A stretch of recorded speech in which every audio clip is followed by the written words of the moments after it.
आदिवासी विकास विभागातील चौकीदार पदासंदर्भात तुमच्या मनामध्ये अनेक प्रश्न निर्माण झाले असतील. सगळ्या प्रश्नांची उत्तर आपण या व्हिडिओमध्ये बघणार आहोत.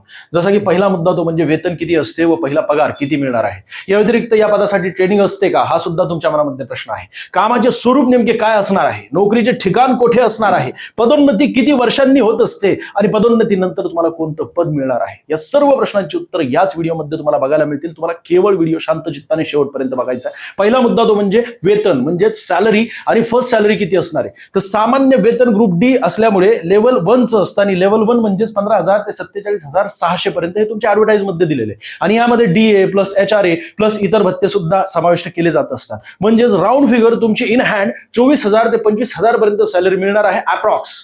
पण पहिल्या वर्षी, कारण हे प्रोफेशनल पिरियड असतं, त्यामुळे तुम्हाला 22,000 ते 23,000 पर्यंत सॅलरी मिळेल. प्रोफेशनल पिरियड मध्ये कमी सॅलरी मिळत असते. या व्यतिरिक्त अजून ट्रेनिंग असते का, हे सुद्धा तुमच्या मनामध्ये प्रश्न पडला असेल तर लक्षात ठेवा, स्वतंत्र अकॅडमिक ट्रेनिंग नसते, परंतु खास करून प्रॅक्टिकल ट्रेनिंग सिस्टम यावर आधारित तुमची ट्रेनिंग असते. म्हणजे जॉईनिंग नंतर 5 ते 15 दिवस ऑन जॉब ट्रेनिंग दिली जात असते. सिनियर तुमचे तुम्हाला मार्गदर्शन करत असतात. प्रत्यक्षात तुम्ही त्या ठिकाणी कामामध्ये असता आणि तिथे तुमची ट्रेनिंग चालू असते. 5 ते 15 दिवसांची असते. आणि कामाचं स्वरूप यामध्ये चौकीदाराचे काम साधारणपणे गेटवर सुरक्षा देणे म्हणजेच एंट्री एक्झिट यावर कंट्रोल करणं. या व्यतिरिक्त ऑफिस, हॉस्टेल, शाळा यांची सुरक्षा ही एक महत्वाची जबाबदारी असते. सीसीटीव्ही परिसर लक्ष ठेवणं हे एक असतं. म्हणजे त्या ठिकाणी केबिन मध्ये सीसीटीव्ही असतात. त्या सीसीटीव्ही कडे बऱ्यापैकी म्हणजे तुम्हाला सगळं काही तुमच्या निरीक्षणाखाली असतं. व्हिजिटर्स रजिस्ट्रेशन मेंटेन करणं फार गरजेचं असतं. कोण येतंय कोण जातंय यांचं संपूर्ण रजिस्ट्रेशन करणं गरजेचं असतं. मालमत्ता सुरक्षित ठेवणं ही सर्वात मोठी तुमच्यावर जबाबदारी असते. या व्यतिरिक्त बघा, नोकरीचं ठिकाण हे सुद्धा अनेकांच्या मनामध्ये प्रश्न पडला असेल तर लक्षात ठेवा,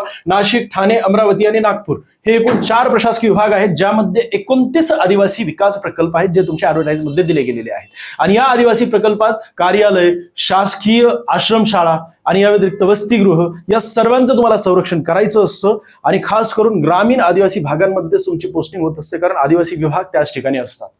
मग पदोन्नती कशा प्रकारे होते, किती वर्षांनंतर होत असते, तर लक्षात ठेवा 8 ते 12 वर्षांनंतर संधी मिळत असते, तुमची पदोन्नती होत असते. काही वेळा सिनियरिटी आणि डिपार्टमेंटल एक्झाम दिली तर सुद्धा लवकरात लवकर तुमची पदोन्नती होत असते. माझं तर म्हणणं असं आहे की तुमचं जर शिक्षण चांगलं झालं असेल, म्हणजे ग्रॅज्युएशनचे विद्यार्थी सुद्धा या ठिकाणी या पदासाठी फॉर्म भरत आहेत, कारण त्यांना जॉबची आवश्यकता आहे. तुमचं ग्रॅज्युएशन झालं असेल किंवा 12th पास झालेलं असेल, कारण ही पोस्ट 10वीच्या बेसवर आहे. मग तुमचं 12th कंप्लीट जरी झालं असेल तर तुम्ही या म्हणजे डिपार्टमेंटल एक्झाम मधून सुद्धा लवकरात लवकर तुमची पदोन्नती होईल. आणि जर तुमचं बऱ्यापैकी शिक्षण झालं असेल तर डायरेक्टली तुम्हाला क्लार्क लेवलची पदोन्नतीनंतर पोस्ट मिळत असते. अन्यथा शिपाई आणि कार्यालयीन सहाय्यक या पदांवर तुम्हाला रुजू केलं जात असतं. व्हिडिओ आवडला असेल आजचा तर नक्की कमेंट करा, तशा प्रकारे लाईक करा, जास्तीत जास्त विद्यार्थ्यांना शेअर करा. धन्यवाद.